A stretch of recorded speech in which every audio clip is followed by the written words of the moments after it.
The crypto market is on fire right now. I mean, we have Bitcoin up double digits, we have Bitcoin dominance at multi-year highs, and we even have altcoins making moves of 50+% to the upside. Now, if you're a reoccurring listener, then you would know that we called this in last week's video where we talked about how the Bitcoin ETF fakeout was way more bullish than people thought. So if you are a reoccurring listener, then you're probably rejoicing, you're probably pretty excited about this news because it wasn't anything out of the ordinary. And if you're a new listener, welcome. My name is Brendan, and it's great to have you over here on the Crypto 101 channel. We make videos just like this one every single week, multiple times a week. So all that we ask is that if you like the content that we make, consider hitting that like and subscribe button. And who just knows, you might find something useful just like last week's video, or personally, what I think that you're going to find useful in today's video. So what's happening in the world of crypto? I mean, how are prices moving so drastically to the upside?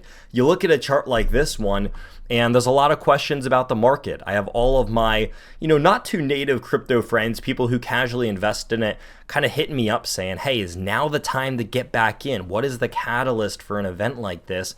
And that's what I want to talk about in today's video, because as we go into this last portion of the year, we've already talked about October. We have another video on that saying, hey, October is historically one of the best performing months for cryptocurrency, hence why we call it Uptober in cryptocurrency instead of October.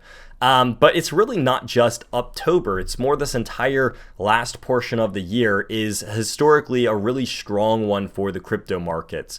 And so with that, we think that October can kind of continue to be, instead of, I guess, Uptober, we can call it like the up last season, or maybe we can create some good name for it.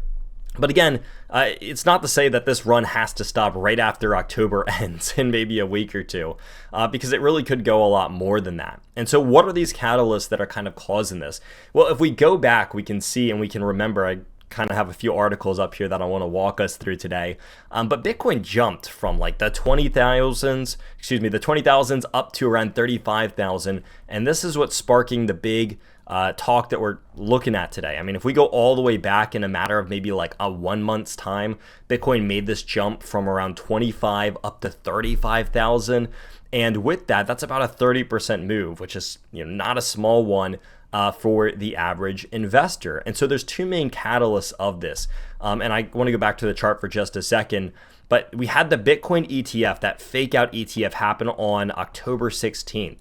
And with that, we've had some recent developments in the space. Most recently, we saw, and I want to go pull up this tweet here, that there was some stuff happening in the background. Essentially what happened was we saw that the iShares Bitcoin Trust was listed and being kind of handled and talked about by the DTCC. Now, who are these people?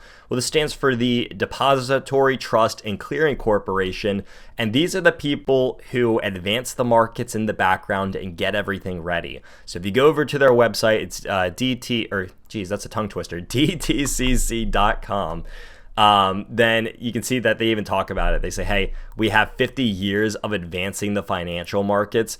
And this is exactly what their job is to kind of get things ready in the background. And so when we see that all of a sudden, hey, iShares Bitcoin Trust, like a Bitcoin ETF, what's happening here? Are they processing an ETF right now? And this raised a lot of questions. And so this actually just happened a couple of days ago. And then the very next day after everyone had discovered this, prices went bananas. I mean, that's when we really started to see price just skyrocket to the upside here. It's because people thought, hey, like this thing is getting ready to come sooner than we thought. If the DTCC is in the process of maybe processing this or getting things ready. And the very next day after people found this out, it was gone.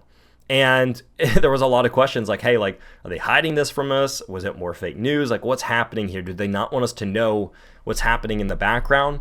In reality, we fast forward a couple more days into the future and it's back. And this is kind of another thing that people found surprising. It was like, okay, maybe it wasn't real. Maybe they don't want us to know. And then about 1 or 2 days after it had been taken off, here it is back and we can see it again. So this has people really excited that it appears that they are getting things ready in the background and that they are preparing the markets for this stuff. And a lot of people are certainly excited about this. And despite having this, $85 million liquidation fake out like we were talking about a second ago, the markets are still very optimistic. And so the two main events that we have to look forward here are the Bitcoin ETFs, which we just talked about. We have over $17.7 trillion worth of asset managers that want to file for Bitcoin ETFs. I mean, you have BlackRock, you have Invesco, you have WisdomTree, you have all the big players that want to get their hands on a Bitcoin ETF or even through a Bitcoin trading platform like Fidelity is doing, even Charles Schwab. And then the second one is the Bitcoin Halving coming up. So if we have this event where we have a roughly $500 billion market cap for Bitcoin, and then we have almost $18 trillion in asset managers that want to get their hands on Bitcoin. Last month, we saw that about 10% of Bitcoin supply is actually circulating over the course of like a 1 month period from August to September. So you kind of, do the math here, not to even factor in yet the Bitcoin halving, which is going to make Bitcoin more rare. Now, all of a sudden, we have this drastic increase in interest and what would likely be people wanting to buy. And then we also have Bitcoin becoming some of the most rare that it has ever been in the coming months. And so you pair that with this last season of fame for crypto that has historically done well. And I think that it is something to be excited about here. So there's a lot happening in the markets, especially in the background. Now, before all of you go, you probably realized that I didn't do a lot of technical analysis in this video. And the reason for that is I'm saving it all for this Thursday at 11 a.m. Pacific time or 2 p.m. Eastern time.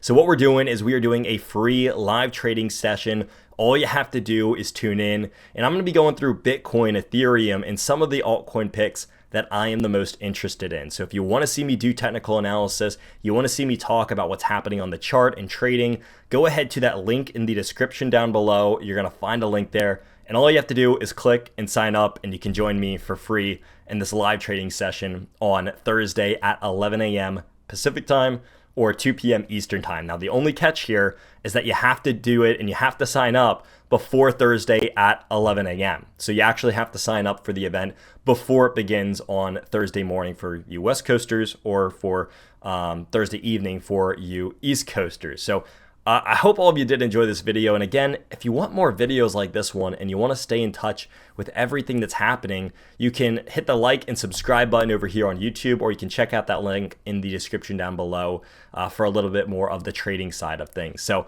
with that being said, everyone, thank you all for joining in, and we'll see all of you in the next video.